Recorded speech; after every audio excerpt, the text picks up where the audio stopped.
बिस्मिल्लाहिर्रहमानिर्रहीम। जिस तरह से ये लेक्चर्स हमारे हाउस ऑफ मैथमेटिक्स के चैनल पर कंटिन्यूड हैं, तो उसमें हम डिफरेंट टॉपिक्स को टर्न बाय टर्न ले रहे हैं। कुछ बीएस के टॉपिक्स हैं और कुछ अदर टेस्ट के टॉपिक्स हैं, कुछ जनरल टॉपिक्स हैं। ये एनटीएस से रिलेटेड एक टॉपिक है ज्योमेट्री का, जिसके 3 क्वेश्चंस हर एनटीएस के टेस्ट में पूछे जाते हैं। तो इस ज्योमेट्री के लेक्चर्स की कंप्लीट सीरीज़ है, वो अब बिल्कुल बेसिक से शुरू की जा रही है। बेसिक ज्योमेट्री का पहला लेक्चर, जिसमें बज़ाहिर कुछ बातें ऐसी भी लगेंगी बच्चे को कि ये बहुत माइनर लेवल की हैं, लेकिन जो हमारा एनटीएस वगैरह का टेस्ट है उसमें ये बेसिक्स पूछी जा रही हैं। और कुछ ऐसी पोजीशन भी होती है जहाँ पर ये बेसिक्स से बच्चे का इल्म या नॉलेज उस तरह का नहीं होता, वो कम अज़ कम उन चीज़ों को मिक्स कर रहा होता है। सो बिल्कुल बेसिक से स्टार्ट कर रहे हैं और इंशाल्लाह इस ज्योमेट्री के लेक्चर्स की सीरीज़ को कंटिन्यू करते हुए एंड तक हर चीज़ ज्योमेट्री से रिलेटेड कवर हो जाएगी, जिसमें फिर जिस टेस्ट में भी बच्चा बैठेगा उसके ये मसाइल इंशाल्लाह नहीं होंगे। हर तरह का मसला बच्चे का सॉल्व हो जाएगा।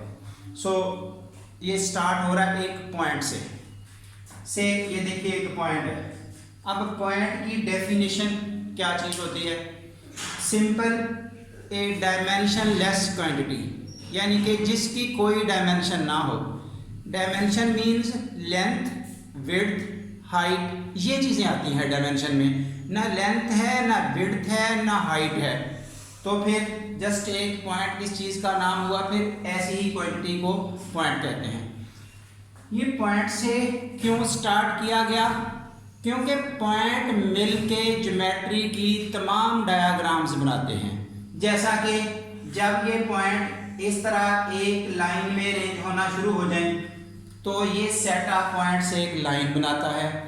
इसी तरह से अगर ये सेट ऑफ पॉइंट्स यूं a set of points which are at equal distance from a fixed point, a set of points which are at equal distance from a fixed point, तो ये सर्कल बना रहे हैं। यही डेफिनेशंस हैं इनकी। तो इस तरह से ज्योमेट्री की जिस डायग्राम की, जिस फिगर की आप बात करेंगे, आपको बेसिक पॉइंट नजर आएगा, फिर पॉइंट्स का सेट आपस में तरतीब लगा के वो डायग्राम बना देगा। इसलिए बात पॉइंट से शुरू हुई, पॉइंट की डेफिनेशन। उसके बाद एक रे क्या होती है? अब देखिए, रे, लाइन और लाइन सेगमेंट, ये 3 आर्टिकल्स हैं, 3 वैल्यूज हैं, इनका फर्क।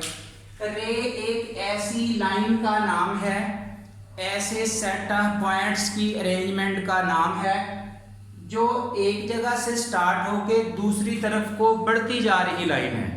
यानी कि ये स्टार्टिंग पॉइंट कहीं से भी होगा, उसके बाद वो किसी भी साइड को बढ़ता जाएगा, just one side a b ray, इसको ऐसे लिखा जाता है। लाइन, ये ऐसे सेट ऑफ पॉइंट्स हैं जो दोनों तरफ को बढ़ते जाएंगे। ये देखिए, इधर को भी बढ़ रही है, इधर को भी बढ़ रही है, इसका कोई एंड नहीं है, लाइन चलती जाएगी दोनों तरफ, इसको ऐसे लिखा जाता है। उसके बाद लाइन सेगमेंट क्या चीज है? ये एक पीस ऑफ लाइन है, यानी कि उस लाइन को अगर हम ऐसे दरमियान से काट दें, यूं, ये सी हो गया, ये डी हो गया, तो यहां से सी डी ये लाइन सेगमेंट है, यानी कि कटी हुई लाइन है, दोनों तरफ से कट गई, तो ये सी डी लाइन सेगमेंट। उसके बाद ये रेज लाइंस आपस में मिलके डिफरेंट फिगर्स को क्रिएट कर रही होती हैं। तो स्टार्ट लिया जा रहा है एंगल से। ये एंगल की डेफिनेशन बहुत जगह पे हो चुकी, ज़ाहिर है अब हमने इसकी टाइप्स डिस्कस करनी थी, इसलिए बताया गया अगर 2 रेज एक कॉमन पॉइंट से, कॉमन एंड पॉइंट उनका कॉमन हो, वहां से 2 रेज बाहर की तरफ जाएंगी, रे होती ही एक साइड को जाने वाली है, तो जो उनका कॉमन पार्ट है, इंक्लूडेड पार्ट है, वो एक एंगल बनाएगा। एंगल अगर हम एंटी क्लॉकवाइज मेजर करते हैं तो पॉजिटिव लेने हैं, क्लॉकवाइज मेजर करते हैं तो नेगेटिव लेने हैं। ये भी एक इंपॉर्टेंट इशू होता है पॉजिटिव और नेगेटिव मेजर का। ये नोट बना के लिख दिया गया।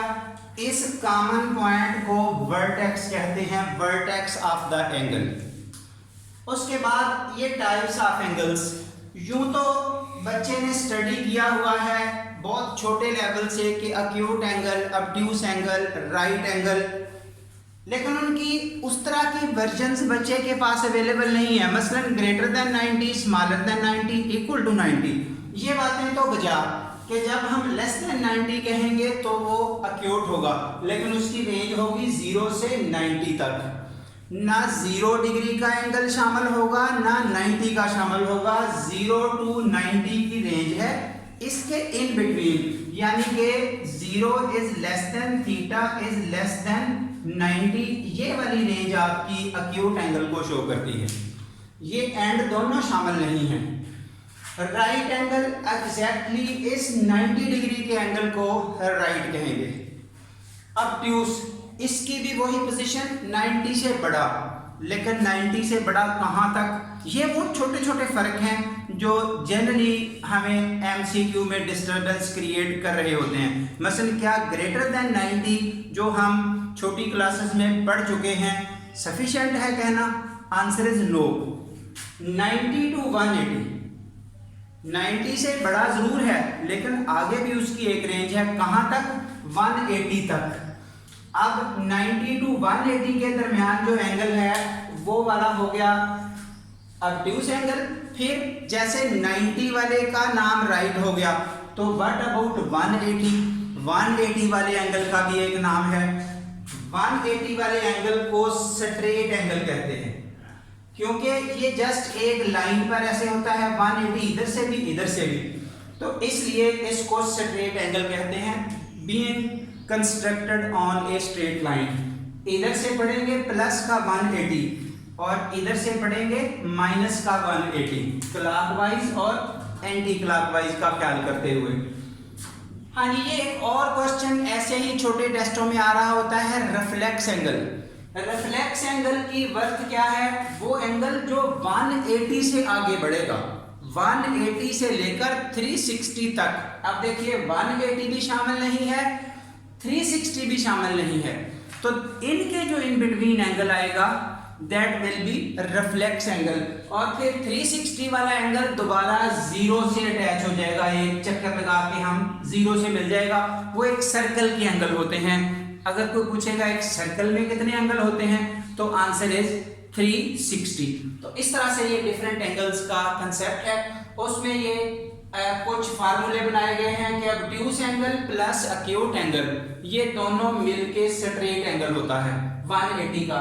ऑब्ट्यूस एंगल निकालना हो तो 180 माइनस एक्यूट, एक्यूट निकालना हो तो 180 माइनस ऑब्ट्यूस, रिफ्लेक्स निकालना हो तो 360 माइनस एक्यूट। यानी कि ये इस स्टाइल से ना क्वेश्चंस पूछे जा रहे होते हैं कि अगर एक एंगल इतना है तो इसका रिफ्लेक्स कितना होगा, अगर एक एंगल इतना है तो इसका ऑब्ट्यूस कितना होगा।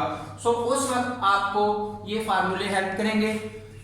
लास्टली एक नाम आता है स्टैंडर्ड एंगल, जिसको कहते हैं एंगल इन स्टैंडर्ड फॉर्म। हर चीज का एक स्टैंडर्डाइज्ड पोर्शन होता है, तो एंगल की स्टैंडर्ड पोजीशन किस चीज का नाम है?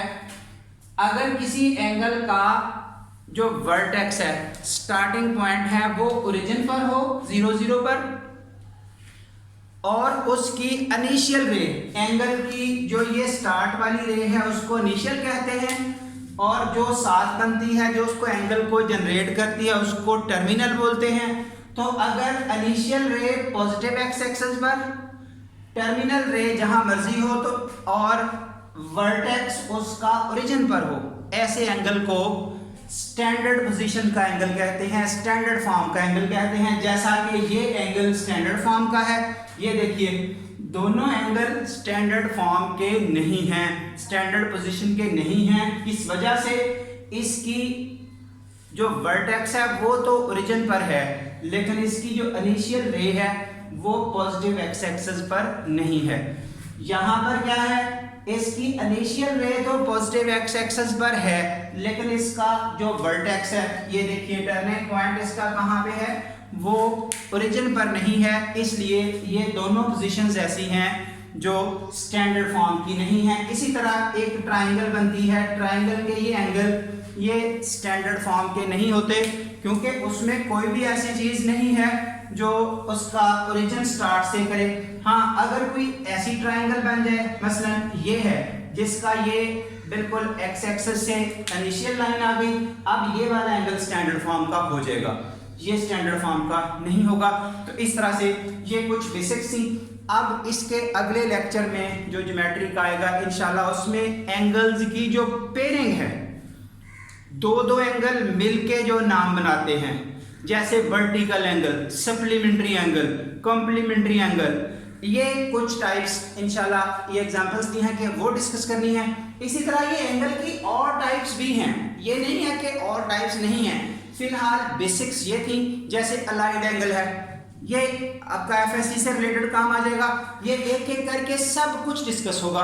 फिलहाल ये बेसिक लेक्चर था about geometry. That's all up till now. Thank you very much.